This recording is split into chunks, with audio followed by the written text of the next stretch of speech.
My parents called my backyard wedding "four poor people" and drove me out, but the video they ignored made the world see the truth they hid. Hi, I'm Carlina. My parents called my wedding cheap because it was in our backyard. They said it was embarrassing for them, so they didn't come. Not even a call on the day. But here's what they didn't know. I filmed it. And 2 weeks later, the world saw what they didn't bother to show up for. They said it was just a potluck. But why did it go viral? Why did strangers cry watching what my own mother called a shame? And what happened after? That's where it really begins. Do you want to know how far a family will go to erase you if you don't perform their version of love? Because mine didn't just stay home. They rewrote the story without me. It started with a phone call. I was sitting on the back steps, mug of lukewarm tea cupped in both hands, watching the last bit of sun settle into the tree line. The porch light hadn't flicked on yet, but I didn't mind the dim. There was something comforting about the in-between hour before the dark fully arrived, but long after the day had let go. My phone buzzed against my thigh. Mom. I hesitated. That alone says everything. When I answered, her voice was sharp, clipped, like she'd already made up her mind before I picked up. A backyard? She said, Really, Carlina? That's not a wedding. That's for poor people. She didn't wait for me to respond. She didn't ask who I was marrying. She didn't ask how I was. Click. It took me a full minute to realize she'd ended the call. I just sat there, phone in hand, the edges digging into my fingers, tea forgotten. No argument, no concern, not even an ounce of curiosity. She heard backyard, and that was enough for her to dismiss the whole thing, me included. The wind picked up and rustled the leaves of the old maple that towers over the yard. I looked out at the open space, already picturing the string lights I'd been collecting from thrift stores, the chairs borrowed from neighbors, the wildflower beds I planned to replant with Reuben next weekend. She didn't see any of that. She didn't want to. A few days later, Sonia and I met at a cafe on Marmont for coffee. She pushed her phone across the table without a word. A Facebook meme. One of those passive-aggressive jokes you recognize instantly, even if they come from a faceless profile. It was a picture of a homemade wedding invitation. Craft paper, pressed lavender, twine bough, hand-lettered names. My invitation. The caption read, When a homeschool project thinks it's a real wedding. I stared at it for a long time. No name was tagged, but I didn't need one. My mom had made a fake profile years ago to keep an eye on people, as she put it. She used it to post comments she didn't want traced back to her. She always said she hated drama, but that was only true when she wasn't the one orchestrating it. Sonia looked at me like she expected a reaction. I didn't give her one. I just nodded, finished my coffee, and deleted the app on the spot. That evening, back at home, Reuben handed me a bowl of soup and asked how my day had been. I hesitated before telling him about the call, about the meme. He didn't ask what I was going to do. He didn't tell me to ignore her or to forgive her or to confront her. He just let the silence settle and said softly, She didn't even ask who you're marrying. I shook my head. Then she's not objecting to your choices, he said. She's mourning her lost spotlight. I let out a breath I hadn't realized I was holding. The comment wasn't meant to hurt, but it hit something tender because he was right. It wasn't about me getting married. It was about her not being center stage. No ballroom, no 3-tier cake with edible gold, no photographer to catch her pretending to cry in a tailored dress. That night, I sat outside again, this time wrapped in a sweater, notebook balanced on my knees. The wind had died down and the stars began to pierce through the soft veil of night. I opened to a clean page and started sketching a layout of the backyard. Chairs would go in a semicircle facing the wildflowers, the buffet table near the shed, paper lanterns strung between the trees. This space would never be a ballroom. And that's exactly why I loved it. I paused, pen hovering, and looked out again into the dark. I whispered to the stillness, not sure who I was talking to. My mother, myself, maybe something in between. She didn't have to understand. She just had to show up. But I already knew she wouldn't. And I hadn't told anyone yet that I'd been removed from the group chat. Not even Ruben. The sketchbook was still open on my lap the next morning. The pen slipped down into the spine like it had given up too. I had fallen asleep on the couch, not even making it to bed. The sky had lightened into that gray-blue wash, birds just starting their fussy chorus in the hedges. Ruben was already up. He always was. I heard the low murmur of the kettle on the stove, but I didn't move. When I finally stretched and sat up, I grabbed my phone to check the time. That's when I noticed it. My notifications were fewer than usual. No new messages from the family thread. That alone didn't say much. My family's energy came in unpredictable waves, but the silence felt curated. I opened the app and saw it. The group was gone. Not just muted, not archived, not renamed. Gone. A new one had been made. A smaller circle. Same people minus me. The title, Bridal Brunch, Post-Wedding Plans, Just Us. I read it twice, then clicked on the participant list. Mom, Lynn, Aunt Cheryl, a few cousins I hadn't seen in years. The usual family orbit, just tighter now, with me excluded like a typo they decided not to correct. I didn't cry. That part of me had dried up a long time ago. I think the kind of tears you cry when someone forgets your birthday or misspells your name. Those were gone. This was quieter than that. This was surgical. Instead, I stood up slowly, rinsed my face in the sink, and opened the bag of dried eucalyptus I'd bought to wrap the centerpiece jars. If I had time to bleed, I had time to finish these. By late afternoon, the apartment smelled like rosemary and dried citrus peel. Ruben came in, kissed the top of my head, and offered to take over dinner. I let him. I told him I needed a minute to gather my thoughts, but I lied. I just needed to be alone. I went upstairs, sat on the edge of the bed, and opened the notes app on my phone. New note, blank page, title, erased, but present. I began writing. Not a speech, not a journal entry. A list. A list of all the times I'd been included only in utility. Background. Logistics. Never spotlight. Never celebration. Thanksgiving 2019. Asked to carve the turkey, but not sit at the head table. Lynn's baby shower. Designed the invites. Not invited to the photo wall. Dad's retirement. Paid for half the catering. Listed in the program as guest. The list went on. I stopped counting after 15 entries. I stared at it and thought, when someone disappears enough times, you stop asking why. You start rehearsing how to explain it without sounding bitter. Later that evening, I was folding linens when my phone rang again. The screen lit up with Lynn's name. My stomach clenched, but I answered. Hey, she said like she was calling from a drive-thru. Mom's worried about you. I stayed silent. She says you're pulling back from the family, that you're sabotaging your own wedding because you're afraid of being seen. I could hear a faint car blinker in the background. I imagined her sitting at a stoplight casually diagnosing me with a personality defect in between errands.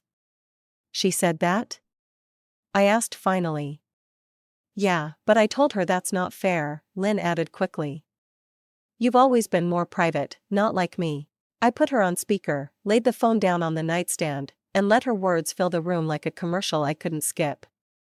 She went on something about how she wanted to help, how she hated seeing the family divided. How maybe I was just overwhelmed. When she finally stopped talking, I said 2 words. Thanks, Lynn. Then I ended the call. There was nothing else to say. I didn't need an apology she'd never offer. I didn't need to explain myself again to people who'd already written the script for who I was supposed to be. After cleaning up downstairs, I returned to the living room where my sketchbook still lay on the table. The pages smelled faintly of citrus and graphite. I flipped past my original diagram and turned to a fresh sheet. This time, I didn't sketch lighting. I drew chairs, 25 of them. Each one different. Folding metal, wood with chipped arms. 2 small benches I borrowed from neighbors. Every line was deliberate. And next to each chair, I began writing names. Sonia, Ruben, Aunt Lorraine, my friend from work who cried with me in the break room last year. People who showed up, who stayed, who didn't ask for spotlight or proof. There was one chair I left empty. Not by mistake, just to remind myself that not every absence is a tragedy. Some are just space reclaimed. I left the sketchbook open that night. Didn't bother closing it or turning the page. I just stood, stretched my back, and walked slowly to the kitchen. There were still 2 candles burning on the counter. One eucalyptus, one something Ruben picked out that smelled like cedar and honey. I let them flicker a while longer, poured a glass of water, and leaned against the sink, staring through the window into the night. My eyes drifted back to the page in my head. The chair I'd left unnamed. And that's when I remembered the other chair. Not mine, not really, but the one they assigned me years ago, the last time our family gathered around a wedding, Lynn's wedding, 5 years ago. It was held in Raleigh at a venue so polished it looked like a showroom. The kind of place where even the curtains cost more than my monthly rent. I had been involved from the beginning, not as a guest, but as help. Quiet, reliable, always reachable. I managed the schedule, handled the caterer's last-minute crisis, made sure the DJ didn't play the wrong version of the father-daughter song. My clipboard never left my side. When I asked if I could be included in the bridal portraits, Mom blinked and said, "Oh, honey, you're not part of the party. You're logistics." That word, logistics, followed me all night. I wore black flats because I knew I'd be running.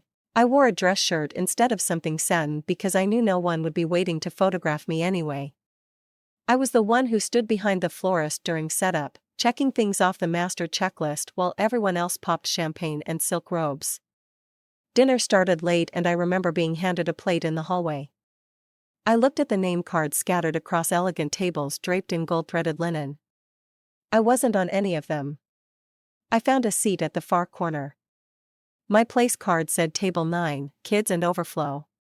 Someone had scribbled Carlina in pen below it like an afterthought. I didn't leave. I didn't protest. I smiled at the children, passed rolls, and helped the venue staff reset the salad course when one of the trays spilled near the entrance. At one point during the night, Linda pulled me aside. She adjusted her necklace and said, "You're doing amazing, sweetheart. Everyone keeps saying how seamless everything feels. You're a natural. Not everyone's meant for the spotlight. You know, some people are just really good at support." She meant it as a compliment. I accepted it like a contract. A few months later, someone tagged me in a photo from the wedding.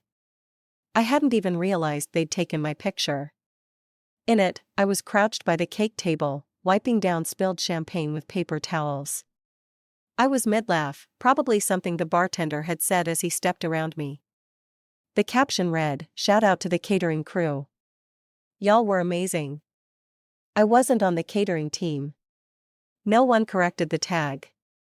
No one in my family even commented. Not, "Oops, that's Carlina." Not, "She organized the whole thing." Nothing. I didn't untag myself. I didn't delete it. I let it stay.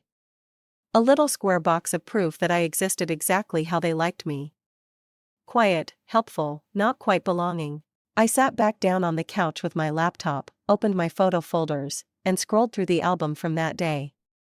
Dozens of pictures, Lynn's train flowing down the stairs, the father-daughter dance, the bouquet toss. None of them included me.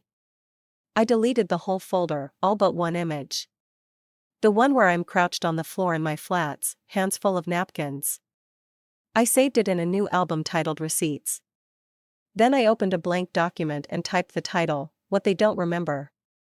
Not because I planned to send it, not because I wanted revenge, but because memory, when controlled by the wrong hands, becomes a weapon, and I wasn't going to let them write the next chapter without at least one record of how it actually happened. I stared at the title on the blank document, What They Don't Remember, for a long time before typing anything else. Just letting the cursor blink against the white screen.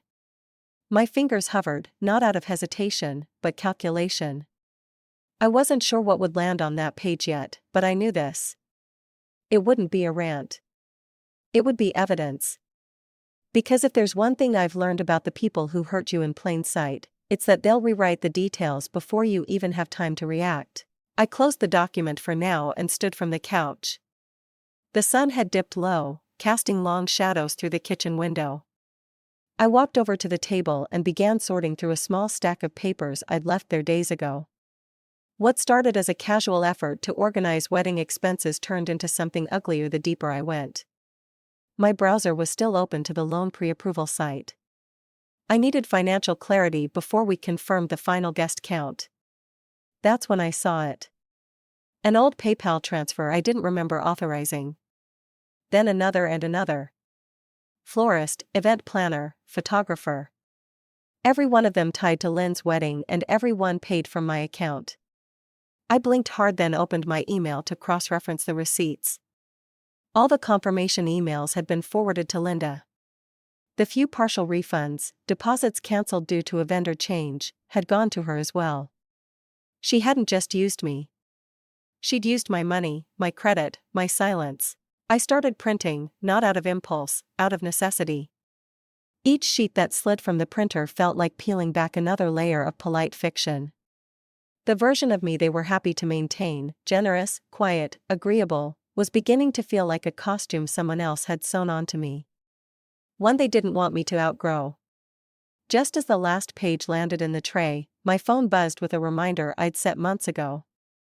Call the bank, ask about the overdraft from last year. I hadn't thought about it since I covered the charge without question, but now something itched in the back of my mind. I called and waited through the hold music. When the representative picked up, I asked for the record on the failed transaction. There it was, a declined payment to Magnolia Florals, dated the same week Lynn's vendor had changed last minute. The deposit had been returned and immediately withdrawn again by Linda. I thanked the rep, ended the call, and stared at the ceiling. The shame that crept up wasn't from being taken advantage of. It was from realizing I'd let it happen over and over because it was easier to be the one who cleaned up than the one who caused a scene. That evening, Sonia called. I answered on the second ring. "You okay?" she asked. No preamble. "I've been better," I replied, pinching the bridge of my nose. There was a short pause. Then she said it. "You still planning to do everyone's work for free?" I let out a breath through my nose. More acknowledgement than laughter. "I guess not anymore." The next morning, I was scrolling through a local wedding blog over breakfast. Just background noise while I sipped coffee. That's when I saw it. A feature on effortless backyard elegance. The headline showed Lynn's wedding. Her name was in bold. The subhead described her as a visionary bride who handcrafted every detail. The guest welcome table caught my eye. The wood was reclaimed. The lettering on the signs had taken me 4 evenings. The herb bundles, I grew them, hung them, tied them with linen ribbon. The caption underneath read, "Styled entirely by the bride." Lynn's creative fingerprints were everywhere. Reuben walked in just then. He saw my face before I said anything. "What happened?" I turned the screen toward him. "You want me to comment?" he asked, voice flat. "No," I said, still staring at the screen. "I want to remember exactly how they rewrite things when it suits them." That night, after he'd gone to bed, I sat in the living room with my laptop. I opened a new folder. Exhibit A: Contributions never credited. One by one, I uploaded screenshots, payment confirmations, text threads, pictures of the things I made before they were renamed as Lynn's. I didn't name the files with anger. I labeled them by truth, not for revenge, for record-keeping. Because even if I never showed them to anyone, I needed to know I wasn't imagining the way they erased me. And it was in that moment, watching the progress bar fill as each file uploaded, that I realized something important.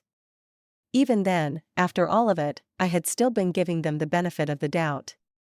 I had still believed they just didn't see me.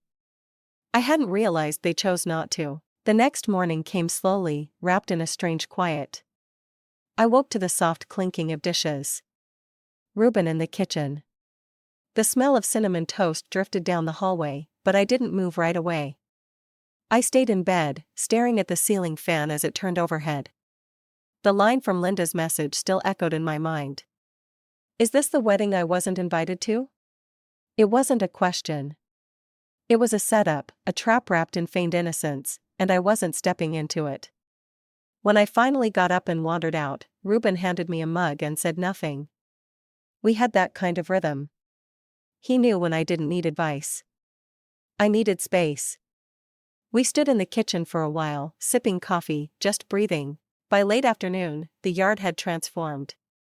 The folding chairs were arranged. Every one tied with a strip of faded linen or ribbon someone had donated. The long wooden table we'd sanded down together gleamed under the shade. Wildflowers in glass jars dotted every surface.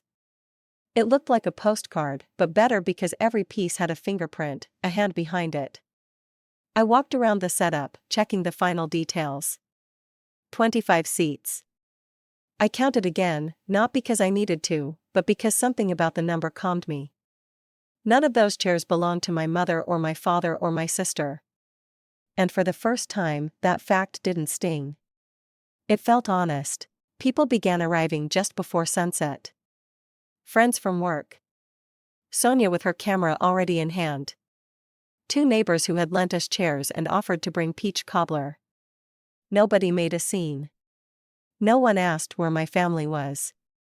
When Ruben stepped out onto the path in his simple navy suit, I caught my breath. There was no orchestra, no bridal march, just the wind through the trees and the quiet murmur of people standing. I walked barefoot across the grass. Not a single guest pulled out their phone. It was as if the moment demanded presence. When I reached him, Ruben smiled. Not the camera kind, but the one he gave me when I snuck him the last slice of pie, or when I leaned into his chest during storms. His hands were warm when he took mine. And he didn't look away once. There was no officiant, no script. He spoke first. I didn't know what home was until I saw you standing barefoot in this yard. A pause, a laugh, soft and cracked. You make everything grow. My throat tightened. I could have repeated the vows I'd written. I could have tried to be poetic, but instead I looked around at the people who showed up, at the table we'd built, at the string lights Ruben hung over hours of sweaty afternoons, and I said, I stayed quiet long enough to be mistaken for invisible, but I am not. There was no applause. Not right away, just stillness and then a ripple of clapping that wasn't polite. It was proud, like the sound of people watching something take root. We ate by candlelight. The food was served family style. Bowls passed from one end of the table to the other. Laughter wrapped itself around the yard like smoke. Sonia caught everything with her camera, but I never noticed her moving. It was as if she'd turned herself into part of the setting. Later that night, after the last guest had hugged me goodbye, and the dishes were soaking in the kitchen, I sat on the porch with Ruben. We didn't say much. He held my hand and I leaned against his shoulder. That kind of quiet was earned. A few days passed. The glow lingered like an aftertaste. I didn't post anything right away. I hadn't planned to post at all, but Sonia sent me a 90-second edit she'd cut together as a gift. It was perfect. It started with Ruben fixing his tie in the mirror, then cut to me tying the last ribbon on a jar of flowers.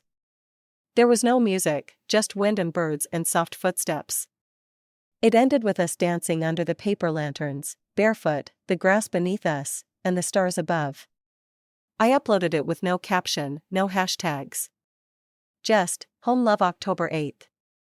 By the next morning, it had over 24,000 views. By that afternoon, a wedding blog had messaged me asking for permission to feature it. I didn't tell my family. I didn't send it to them. I didn't even mention it when Aunt Cheryl texted, "Your little wedding is making rounds online." Didn't expect that. I simply copied the message and pasted it into my document, what they don't remember. That night, as I closed my laptop and turned off the light, my phone buzzed again. Linda, one line. Is this the wedding I wasn't invited to? No greeting, no punctuation, just the kind of message meant to sound hurt, but hit like a dare. I didn't respond. I didn't need to. I copied her words and pasted them beneath the others. Then I shut the file, closed the laptop, and turned off my phone. I left my phone face down on the counter, didn't turn the screen off, just let it sit there, buzzing a few more times before it gave up. By the time Ruben came home, the house smelled like lemon oil and something slightly burnt. I'd forgotten about the tea I was steeping until the water had evaporated, and the bag crisped against the bottom of the pot. He raised an eyebrow when he walked in, looked at the blackened kettle, and said, "Rough day." I nodded, and that was all the answer he needed. That night, after dinner and dishes, and Ruben asleep on the couch with a throw blanket half slipping off his shoulders, I checked my email one last time. Nothing from family, but a forwarded voicemail appeared from Lorraine. No subject, just a winking emoji and the audio file. I put in my headphones and hit play. It was a recording of Linda talking to someone, probably a distant cousin or one of those holiday-only acquaintances who circle back when something makes noise online. Well, she never made it clear it was going to be that kind of event, my mother's voice said, brittle and rushed. You know, with cameras and all that. I thought it was a backyard potluck or something. Then a pause. I just didn't think it was worth making a fuss over. The audio ended there. Just 22 seconds. Lorraine had attached one sentence beneath the file. She's spinning stories again. I didn't reply. I saved it in the folder. Gave it a new label. Deflect audio. The next morning, while eating toast over the sink, I finally responded to one of Lorraine's texts. "Why didn't you come?" I asked, short and direct. Her answer came an hour later. "I was going to, I packed a dress and everything, but your mom told me not to. Said it would only confuse things and that you didn't want outsiders there." I didn't want to overstep. My fingers tightened around the phone. For months, I'd assumed some people just hadn't cared enough to show, but Linda hadn't trusted anyone who might challenge her version of events. She'd kept the circle tight on purpose. She didn't want witnesses. I didn't respond. I copied the message, pasted it into the document, and added a new heading above it. Managed absence. Later that week, I met Sonia at the coffee shop we always used for catch-ups. She brought her laptop and a flash drive. "I've got extra footage from the wedding," she said casually, sipping her drink. "There's a few wide shots of the chairs. A couple moments when you were adjusting someone's tie, wiping something off Ruben's cheek.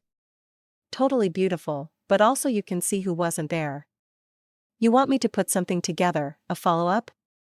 I paused, thought about it, and then shook my head. "No, let them think the damage is cosmetic. That's what they always cared about anyway." She smiled, not surprised. "You sure?" "Yeah. I'm not trying to prove anything. I just want the noise to stop." On my way home, I opened my email app and clicked compose. I didn't write to Linda. I wrote to Lynn. Subject line, none. Body. "Since we're both pretending things didn't happen, let me give you one more thing to ignore. I'm not angry that you took credit. I'm not surprised Mom gave it to you. What I am is tired. So, here's the line.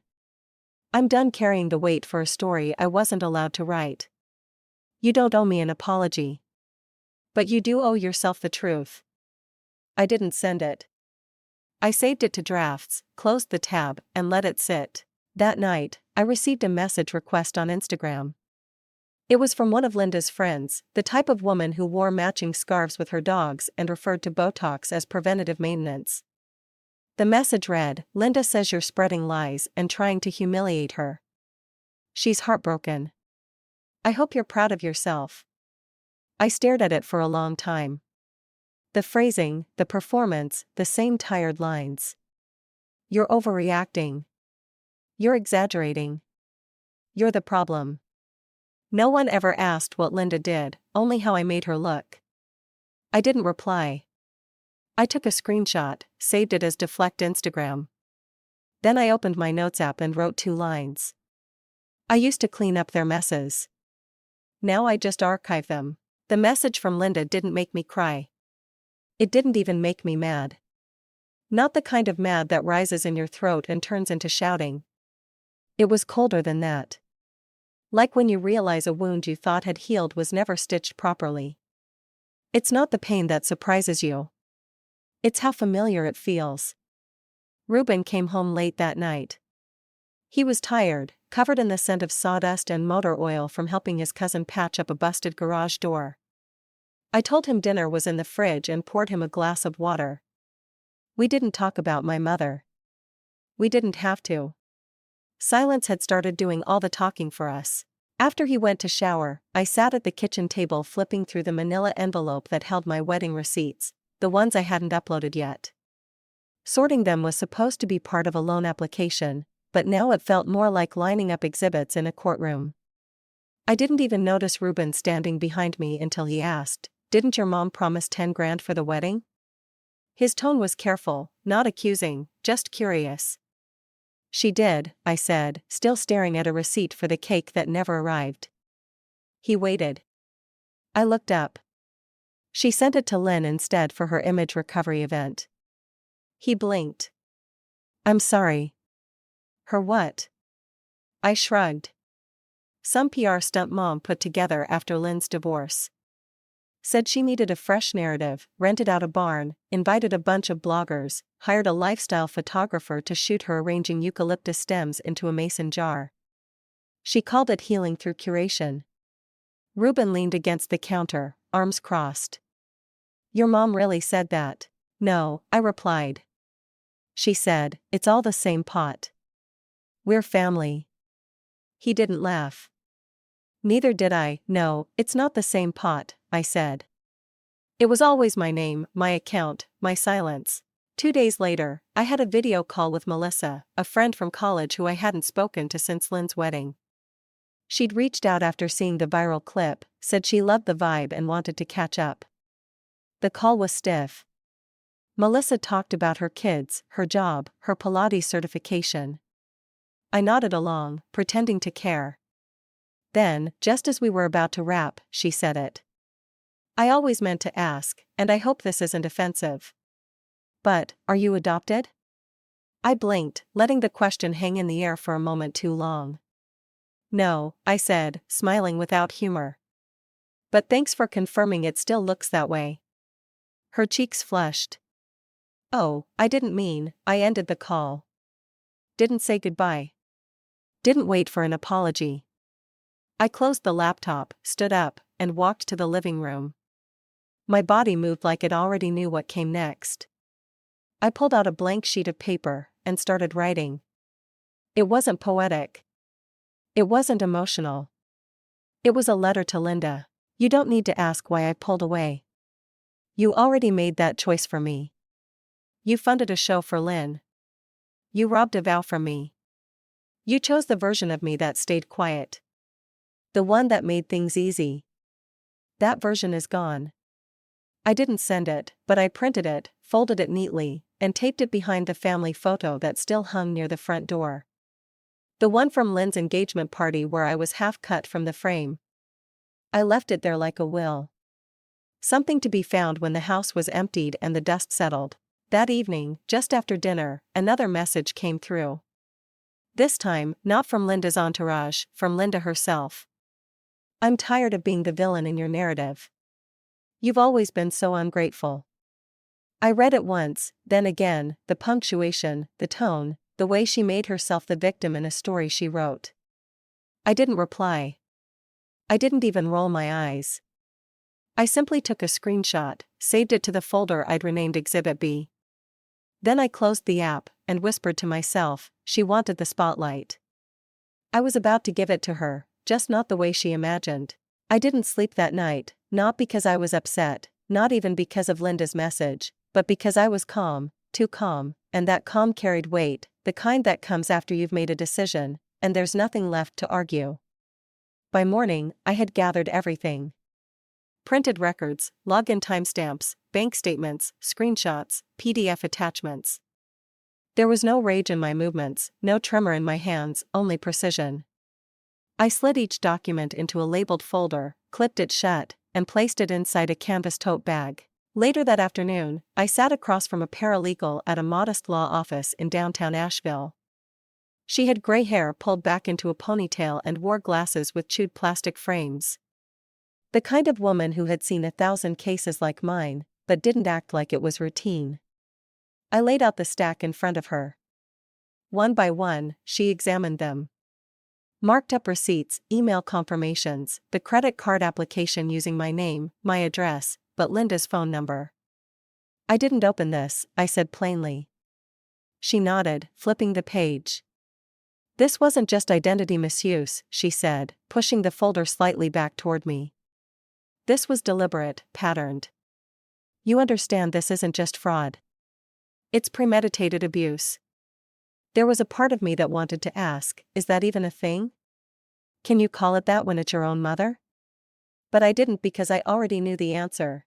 I filed the case through small claims, not because I needed a courtroom or applause, but because some things should be documented where people can't twist them later.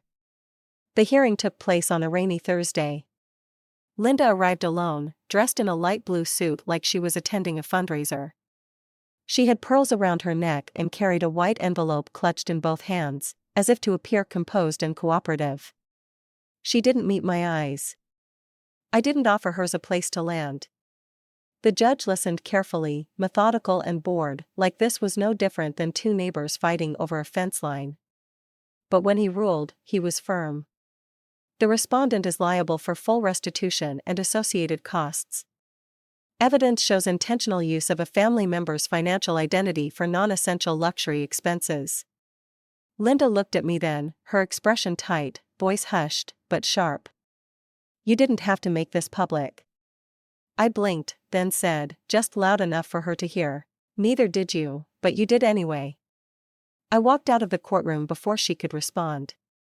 No backward glance, no need for a final word. Some silences are loud enough. A few days passed before I got a text from Vernon, my sister's ex-husband. He asked if we could meet for coffee. Said there was something I needed to see. I hesitated, then agreed. We chose a quiet cafe near the river, a place where people didn't linger and no one would recognize us. He was already seated when I arrived. He looked older than I remembered, more tired, but lighter somehow. "I knew something was off," he said after the small talk faded. "Back then, when Linda insisted we change the gift registry behind your back," he reached into his coat pocket and pulled out a folded letter. "I wrote this a while ago, never sent it, but I figured maybe you'd want it now." I opened it. It was a notarized statement, detailed, specific, naming the vendors I'd paid for during Lynn's wedding, dates, amounts, his own confirmation that Linda had instructed the billing to be rerouted while publicly claiming Lynn had funded the event solo. I didn't say anything at first.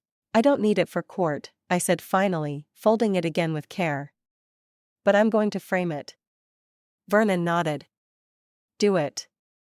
You earned it." Back home, I placed the letter on the table right beside the court documents. I didn't rush to frame it. Just seeing it there, solid, indisputable, felt like a door had closed without slamming. Later that evening, after folding laundry and answering a few work emails, I opened my banking app. One final scheduled transfer, $200 a month, set up years ago, just to help them out. A drip feed of silence. I canceled it. Then I created a new sub-account. I titled it Freedom Fund. It wasn't about the money. It was about marking the line between being used and being done. Ruben walked in with a photo frame in hand. The one I kept meaning to hang, but always pushed off. "Where do you want this?" I didn't even glance up. "Anywhere there's sunlight." The frame went up that morning just above the bookshelf where the light always poured in strongest after 9. Ruben stepped back and tilted his head, checking the alignment. "It's crooked," I said, smiling. "Then it's honest," he replied. I laughed softly. We left it that way. We'd been in the Portland house for almost 2 months. It was smaller, sure, no guest room, less kitchen counter, but there was space here. Not just physical space, but emotional. No one watched the front windows. No one knocked unannounced. Nothing haunted the corners. That morning, I was watering the plant Reuben had bought me when we first moved in. A little snake plant with one browning edge I hadn't been able to fix. The mail slid through the slot as I rinsed the watering can. Among the bills and flyers was a plain envelope. No return address. The handwriting on the front was familiar but hesitant. I opened it slowly, expecting some dry legal notice or outdated invitation. Instead, it was a photo. I recognized it instantly.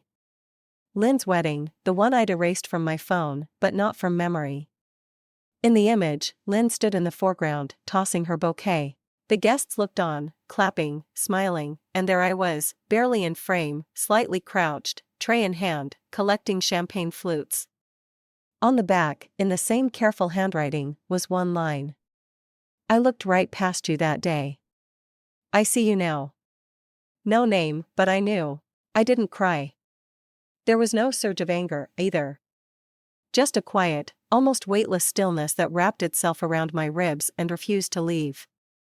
I turned the photograph face down on the kitchen counter, the small thud it made sounding louder than it should have. Then I poured myself another cup of coffee, black, no sugar, the way I've taken it since the day I decided bitterness was easier to swallow than disappointment. Hours slipped by in the ordinary way they do when your heart is busy doing something it doesn't want to name. I folded laundry, Reuben's old college sweatshirt still in the pile out of habit, answered a couple of work emails, deleted 3 others without opening them. Eventually my feet carried me to the little room at the back of the house we used to call the memory closet. It's where the good things lived, the heavy cream-colored album from the wedding we actually planned together, the iridescent shell we found on that endless Oregon Coast drive, the crayon drawing Sonia's daughter gave us the Christmas she was 6, taped crookedly next to the framed print of us dancing barefoot in the grass the night we hung paper lanterns from the maple tree. I took the new photograph, the one that had arrived without warning, and slid it carefully behind the wedding night picture. Reuben's hands around my waist, my head thrown back mid-laugh, the hem of my dress brushing the clover. 2 versions of us now shared the same frame, one in front, one hidden. I didn't tear it up. I didn't burn it.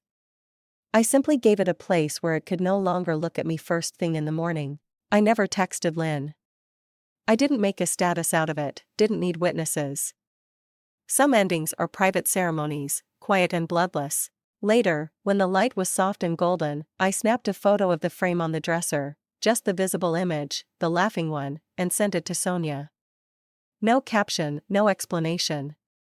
Just the picture. She answered almost instantly, a thumbs up and a red heart. Then, as if the universe has a sense of timing after all, Lorraine's name popped up with a message that had nothing and everything to do with the moment. "They say time heals all wounds," she wrote. "I think it just teaches you how to walk without limping." I stared at the screen longer than necessary, thumb hovering, before I typed back, "Today I finally stopped asking other people to hold the gauze." After dinner I opened the laptop and added another row to the Freedom Fund spreadsheet. It wasn't about the numbers anymore, though they were growing, steady and undeniable. It was the ritual of it, watching the balance climb like a private heartbeat, proof that I was building something that belonged only to me. Every cell I filled felt like a small act of defiance against the years I'd spent making myself smaller so everyone else could stay comfortable.